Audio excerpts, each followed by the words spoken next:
ഉണ്ണികൃഷ്ണന്റെ കല്യാണം ഭാഗം 12. നീ പറഞ്ഞത് ശരിയാ.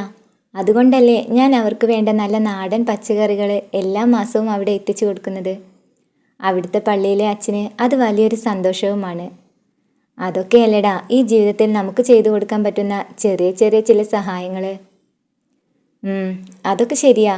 നീ അവിടെ പച്ചക്കറി കൊടുക്കുന്നത് ആ ക്ഷേത്ര കമ്മിറ്റിയിലെ ദിവാകരൻ ചേട്ടന് തീരെ ഇഷ്ടമില്ലടാ. ഇന്നാൾ കൂടി എന്നെ കണ്ടപ്പോൾ അങ്ങേരത് സൂചിപ്പിച്ചു. അല്ലെങ്കിലും എല്ലാ നാട്ടിലും അങ്ങനെയൊക്കെ ചിന്തിച്ചു കൂട്ടുന്ന ആരെങ്കിലുമൊക്കെ ഉണ്ടാകുമടാ. ദിവാകരേട്ടൻ പണ്ട് തൊട്ടേ അങ്ങനെയുള്ള ഒരാളാ. മറ്റുള്ളവർക്ക് നല്ല കാര്യങ്ങൾ ചെയ്യുന്നതൊന്നും അയാളുടെ കണ്ണിൽ പിടിക്കില്ല. മറ്റുള്ളവരെ സഹായിക്കാൻ എന്തിനാടാ ഈ ജാതിയും മതമൊക്കെ നോക്കുന്നത്? എനിക്ക് ഒരാളെ മാത്രം ബോധിപ്പിച്ചാൽ മതി, ശങ്കരമാമയെ. അമ്മാമ്മയുടെ താല്പര്യം കൊണ്ടുകൂടിയാ ഞാൻ ഇതൊക്കെ ചെയ്യുന്നത്. അതിന് അയാളുടെ സർട്ടിഫിക്കറ്റൊന്നും എനിക്ക് ആവശ്യമില്ല. പിന്നെ നമ്മുടെ ക്ഷേത്രത്തിലെ എല്ലാ കാര്യങ്ങൾക്കും ശങ്കരമാമ മുന്നിലുണ്ടാകാറുണ്ടല്ലോ. പിന്നെ എന്തിനാണാവോ അയാൾ ഇതൊക്കെ അന്വേഷിക്കുന്നത്? ശരിക്കും പറഞ്ഞാൽ ദൈവങ്ങൾക്കൊന്നും ജാതിയും മതവും പ്രശ്നമില്ലാട്ടോ. ആ പേരും പറഞ്ഞ് മനുഷ്യന്മാരാണ് ഇവിടെ പ്രശ്നങ്ങൾ മുഴുവൻ സൃഷ്ടിക്കുന്നത്, അല്ലേ ബാസി? എന്ത് ചെയ്യാനാ, മനുഷ്യരുടെ ചിന്താഗതിക്ക് എന്നാണാവോ മാറ്റങ്ങൾ സംഭവിക്കുക. അപ്പോഴേക്കും അവിടെ കരോത്സംഘം പാട്ടും മേളവുമായി എത്തിക്കഴിഞ്ഞിരുന്നു. ബാൻഡ് സെറ്റും കുഴൽവിളികളുമായി ആ പ്രദേശം മൊത്തത്തിലാകെ ബഹളമയമായി മാറിക്കഴിഞ്ഞിരുന്നു. ചുവന്ന വസ്ത്രമണിഞ്ഞു വരുന്ന ഒന്നിലധികം അപ്പൂപ്പന്മാരും അവർക്കകമ്പടിയായി ഒപ്പം നടക്കുന്ന കുറെ കുട്ടികളും ആ സംഘത്തിൻ്റെ മനോഹാരിതയ്ക്ക് കൂടുതൽ തിളക്കം കൂട്ടുന്നവയായിരുന്നു. അവർ ഒന്നിച്ചു പാടി അവരുടെ അടുത്തേക്ക് വന്നു. ജിൽ ജിൽ ജിൽ ജിൽ ജിൽ ജിൽ ജിൽ ജിൽ തുമ്പികളെ, ലില്ലിപ്പൂവിനും മല്ലിപ്പൂവിനും ഇന്ന് പിറന്നാള്, merry Christmas merry Christmas merry Christmas. പാട്ടും പാടിക്കൊണ്ട് തുള്ളിക്കളിച്ചു വന്ന അവർക്കിടയിൽ നിന്നും ഒരപ്പൂപ്പൻ ഉണ്ണിയുടെ അടുത്തേക്ക് വന്നു നിന്നു. അവൻ്റെ മുഖത്തേക്ക് ഒരല്പനേരം നോക്കിയതിനു ശേഷം അവന് കൈ നിറയെ സമ്മാനങ്ങൾ നൽകി. സന്തോഷം കൊണ്ട് അവനെ ഏറെ നേരം കെട്ടിപ്പിടിച്ചു. സ്നേഹത്തോടെ തിരിച്ചുണ്ണിയും അപ്പൂപ്പനെ ആലിംഗനം ചെയ്തു. അതുകണ്ട് കൊതി തോന്നിയ ബാസിയും അപ്പൂപ്പനെ അരികിലേക്ക് വന്ന് കെട്ടിപ്പിടിക്കാൻ ശ്രമിച്ചു. പക്ഷേ അപ്പോഴേക്കും അപ്പൂപ്പൻ അവൻ്റെ വായയിൽ അല്പം മധുരം നൽകി അവനെ സമാധാനിപ്പിച്ചു വിട്ടു. എല്ലാവർക്കും സമ്മാനങ്ങൾ നൽകി അവർ മടങ്ങിപ്പോകാൻ നേരം ആ അപ്പൂപ്പൻ വീണ്ടും അവൻ്റെ അരികിലേക്ക് വന്നു നിന്നു. കുറച്ചു നേരം അവൻ്റെ മുഖത്തേക്ക് കണ്ണെടുക്കാതെ ആ അപ്പൂപ്പൻ നോക്കി നിന്നു. അതിനുശേഷം അവൻ്റെ കയ്യിൽ ഒരു നേർത്ത ചുംബനം നൽകി ആ അപ്പൂപ്പൻ അവിടെ നിന്നും തിരിച്ചു യാത്രയായി. എല്ലാം കണ്ടും വീക്ഷിച്ചു നിന്ന ബാസിയുടെ മനസ്സിലാണ് പെട്ടെന്നൊരു സംശയം ഉടലെടുത്തത്. ആരായിരിക്കും ആ അപ്പൂപ്പൻ? ഉണ്ണിയെ മാത്രമായൊരു നോട്ടവും ചുംബനവും. എന്തോ എനിക്കൊരു സംശയം പോലെ. അവൻ ആടിപ്പാടി പോകുന്ന ആ അപ്പൂപ്പനെ ഒന്നുകൂടി സൂക്ഷിച്ചു നോക്കി. പെട്ടെന്നാണ് ആ അപ്പൂപ്പൻ മുഖത്തണിഞ്ഞ മാസ്ക് മെല്ലെ ഒന്നുയർത്തി ബാസിയെ നോക്കി കണ്ണിറുക്കി കാണിച്ചത്.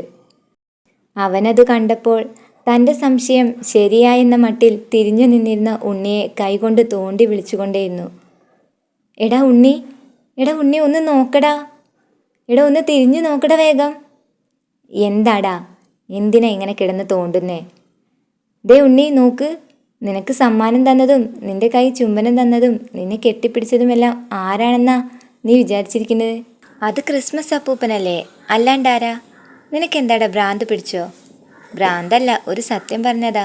ദേ നീയൊന്ന് അങ്ങോട്ട് നോക്കിയേ. ബാസി പറയുന്നത് കേട്ട് ഉണ്ണി അവിടേക്ക് എത്തി നോക്കി. അപ്പോഴേക്കും ആ അപ്പൂപ്പൻ്റെ വേഷം ധരിച്ചിരുന്ന ആള് മാസ്ക് ഉയർത്തി ഉണ്ണിയെ നോക്കി പുഞ്ചിരിച്ചു കാണിച്ചു. അവനു നേരെ കൈവീശി കാണിച്ചുകൊണ്ട് ആ അപ്പൂപ്പൻ പതുക്കെ വണ്ടിയിൽ കയറി തുടങ്ങി.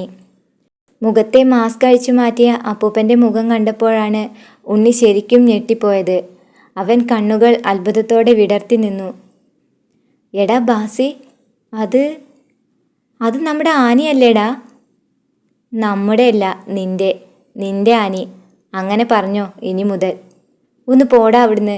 അപ്പോൾ അവളാണോടാ എന്നെ കെട്ടിപ്പിടിച്ചതും കയ്യിൽ ഉമ്മ നൽകിയതൊക്കെ? അതെ, ഒരു രാത്രി പോലെ സത്യം. എനിക്ക് അപ്പോഴേ സംശയം തോന്നിയിരുന്നു അത് അവളായിരിക്കുമോ എന്ന്. പക്ഷേ കാണാതെ ഒന്നും നിന്നോട് പറയാൻ പറ്റില്ലല്ലോ. നീ എന്നോട് ചാടിക്കഴിക്കാൻ വരില്ലേ? അവളുടെ ഒപ്പമുള്ള ആ ശിങ്കിടികളെ കണ്ടപ്പോഴേ എനിക്ക് ഉറപ്പായി ഇത് അവൾ തന്നെയായിരിക്കുന്നു. പിന്നെ പോകാൻ നേരം മാസ്ക് പൊക്കി അവൾ മുഖം കാണിച്ചു തന്നപ്പോൾ വ്യക്തമായി ഉണ്ണികൃഷ്ണ അതാ ആനിപ്പെണ്ണ് തന്നെയാണെന്ന്. ഹിഹിഹി, എന്തായാലും അവൾ ആള് കൊള്ളാമടാ. അവൾ കുറച്ചകലെ നിന്ന് കൈവീശി കാണിച്ചുകൊണ്ട് അവനെ തന്നെ നോക്കി നിന്നു. അവളുടെ നോട്ടം ഉണ്ണിയുടെ മനസ്സിനെയും കീഴടക്കിക്കൊണ്ടിരിക്കുകയായിരുന്നു അന്നേരം. പെട്ടെന്ന് ഉണ്ണിയുടെ മനസ്സിലേക്കൊരു കുളിർക്കാറ്റ് വീശിയതുപോലൊരു തോന്നൽ അവനിലുണ്ടാവുകയായിരുന്നു. അവൻ്റെ മുടിയിഴകൾ ആ കാറ്റിൽ പതുക്കെ ഇളകുന്നുണ്ടായിരുന്നു. ആ വണ്ടി പതുക്കെ നീങ്ങിത്തുടങ്ങിയപ്പോൾ അവൻ്റെ കണ്ണുകളും അവൾക്കൊപ്പം എത്താനായി ഒരു നിമിഷം കൊതിച്ചുകൊണ്ടേയിരുന്നു. രാത്രിയിലത്തെ അത്താഴം കഴിഞ്ഞതിനു ശേഷം ഏറെ നേരമായിട്ടും അകത്തേക്ക് കയറി വരാത്ത മകനെ അന്വേഷിച്ച് ഭാനുമതി പുറത്തേക്ക് ഇറങ്ങി വന്നു. ഉണ്ണി, ഉണ്ണി. എന്താ അമ്മേ? എന്താ ഉണ്ണി, കുറെ നേരമായല്ലോ പുറത്തിങ്ങനെ വന്നിരിക്കാൻ തുടങ്ങിയിട്ട്. എന്താ ഇന്ന് പതിവില്ലാത്ത ഓരോ ചിന്തയും ശീലങ്ങളൊക്കെ? എന്താടാ നിനക്ക്? എന്തേലും വിഷമമുണ്ടോ? ഈ അമ്മയോട് പറയാൻ പറ്റാത്ത എന്തേലും ഉണ്ടോ? ഹേയ്, എന്താ അമ്മേ അങ്ങനെ ചോദിച്ചത്? എനിക്കൊരു പ്രശ്നമില്ലല്ലോ. ഞാൻ ചുമ്മാ വെറുതെ ഒന്ന് കാറ്റ് കൊള്ളാൻ വേണ്ടി. അവൻ വാക്കുകൾ മുഴുമിപ്പിക്കാൻ നിൽക്കാതെ അമ്മയുടെ മുഖത്തേക്ക് നോക്കി ഒന്ന് പുഞ്ചിരിച്ചു. ആയിക്കോട്ടെ, വല്ലാതെ കാറ്റ് കൊള്ളാൻ നിൽക്കണ്ട നീ. ഇത് ധനുമാസാ, മഞ്ഞിറങ്ങുന്ന സമയാ. അധികം നിന്ന് ജലദോഷം വരുത്തി വെക്കേണ്ട. വേഗം പോയി കിടന്നുറങ്ങാൻ നോക്ക്. എന്തായാലും അമ്മ പോയി കിടക്കുക. നീ കതക് ചാരിയേക്കണേ. അതൊക്കെ ഞാൻ ചെയ്തോളാം. എൻ്റെ ഭാനുമ്മ പോയി സുഖമായി കിടന്നുറങ്ങിക്കോളൂ. എന്നാ ശരി, ഗുഡ് നൈറ്റ്. ഓക്കെ ഭാനുമ്മേ, ഗുഡ് നൈറ്റ്. അമ്മയ്ക്ക് ഗുഡ് നൈറ്റ് പറഞ്ഞതിന് ശേഷവും അവൻ ആ രാത്രി സംഭവിച്ച കാര്യങ്ങളെക്കുറിച്ചോർത്ത് പുഞ്ചിരിച്ചുകൊണ്ടേയിരുന്നു. അന്നത്തെ ആ രാത്രി മുഴുവനും അവൻ്റെ മനസ്സിലും ചിന്തയിലും ആനയെക്കുറിച്ചുള്ള ഓർമ്മകൾ മാത്രമായിരുന്നു. അവളെ പലപ്പോഴും വഴക്കു പറഞ്ഞിരുന്നുവെങ്കിലും അവളുടെ കുറുമ്പുകൾ ചിലപ്പോഴൊക്കെ അവൻ അറിയാതെ ആസ്വദിക്കുകയായിരുന്നു. അതൊരു പക്ഷേ അവളോടുള്ള ഇഷ്ടം കൊണ്ടായിരിക്കുമോ? അറിയില്ല. അതാണോ പ്രണയമെന്ന് പറയുന്നത്? അവൻ എന്തൊക്കെയോ പിറുപിറുത്തുകൊണ്ട് മുറിയിൽ പോയി കതകടച്ച് കിടന്നു. കട്ടിലിൽ തിരിഞ്ഞും മറിഞ്ഞും കിടക്കുകയല്ലാതെ ആ രാത്രിയിൽ ഉണ്ണിക്ക് ഉറങ്ങാനേ കഴിഞ്ഞിരുന്നില്ല. പിറ്റേ ദിവസം രാവിലെ ഉദയകിരണങ്ങൾ ഭൂമിയിൽ പതിക്കാൻ തുടങ്ങിയെന്ന് അറിയിപ്പിച്ചുകൊണ്ട് ആ മുറിയുടെ ജനൽപ്പാളികളിലൂടെ വെളിച്ചങ്ങൾ മെല്ലെ അകത്തേക്ക് പ്രവേശിക്കാൻ തുടങ്ങി. അവൻ്റെ കണ്ണുകളെ നിദ്രയിൽ നിന്നും ഉണർത്താനായി ആ വെളിച്ചം പതിയെ അവനെ തൊട്ടു വിളിക്കാൻ തുടങ്ങി.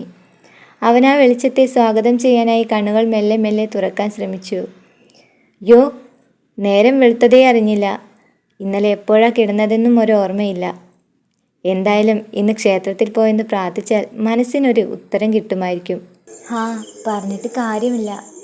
ആനയെപ്പോലെ ബെല്ലും ബ്രേക്കില്ലാത്ത ചിന്തകളല്ലേ ഇപ്പോൾ എന്നെയും തേടിയെത്തുന്നത്. എവിടേക്ക് നോക്കിയാലും അവളുടെ മുഖം മാത്രമാണല്ലോ ഇപ്പോൾ തെളിഞ്ഞു കാണുന്നത്. എന്തായാലും ഇന്ന് ക്ഷേത്രത്തിൽ പോയെന്ന് പ്രാർത്ഥിച്ചാൽ മനസ്സിനൊരു ഉത്തരം കിട്ടുമായിരിക്കും. അല്ലാതെ ഇതിനൊരു പരിഹാരം കണ്ടെത്താൻ സാധിക്കുമെന്ന് എനിക്ക് തോന്നുന്നില്ല. ആനിപ്പെണ്ണിനോട് തോന്നുന്ന ഇഷ്ടം പ്രണയമാണോ എന്നറിയാതെ അവൻ്റെ മനസ്സ് കിടന്ന് വീർപ്പുമുട്ടാൻ തുടങ്ങി. അതിനൊരു ഉത്തരം അന്വേഷിച്ചുകൊണ്ട് അവൻ അവിടെ നിന്നും എഴുന്നേറ്റു. ആനയുടെ പ്രണയത്തിലേക്ക് ഉണ്ണി വഴുതി വീഴുമോ എന്ന് നമുക്ക് നോക്കാം അടുത്ത പാർട്ടിലൂടെ. വീണ്ടും എല്ലാവരും കാത്തിരിക്കണേ. ചാനൽ കാണുന്നവരെല്ലാം ഒന്ന് സബ്സ്ക്രൈബ് ചെയ്ത് സപ്പോർട്ട് ചെയ്യാൻ ശ്രമിക്കണേ പ്ലീസ്.